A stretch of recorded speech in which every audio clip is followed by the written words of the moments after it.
काय सांगाल तुम्ही आमरण उपोषण करताय, काय मागणी आहे तुमची? माझी आमरण उपोषणाची अशी मागणी आहे की सदर प्रॉपर्टी जे इथं तीर्थक्षेत्र मंजूर म्हणून झालेलं आहे ती प्रॉपर्टी कोर्टातून माझ्या वाटणीला आलेली होती, परंतु संदर्भीय प्रकरणात तलाठी महोदयांनी माझ्या नावावर जमीन करण्याऐवजी माझ्या वडिलांची फसवणूक करून महाराजांनी खोटं दानपत्र केलं आणि त्यांच्या नावावर सातबारा केला।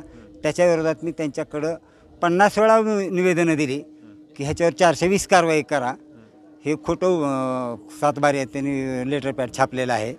हे स्वतः संस्थांचे अध्यक्ष नाहीत, ट्रस्टचे अध्यक्ष नाहीत, यांच्यावर अनेक गुन्हे दाखल आहेत, तरी देखील ते त्याच्यावर दमदाटी करून कब्जा केलेला आहे।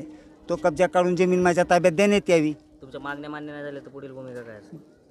आमरण उपोषण, मागण्या मान्य होईपर्यंत आमरण उपोषण। कारण का आज देखील या ट्रस्टला, संस्थांना, या जागेला विश्वस्त नाहीत, ट्रस्ट नाहीत आणि मी वेळोवेळी ते पुरावे देऊनसुद्धा महसूल विभागानं वारसा हक्कानं सातबाऱ्यावर नोंद घेतली आहे त्यांची, जी की ट्रस्टची जागा वारसा हक्कानं घेता येत नाही।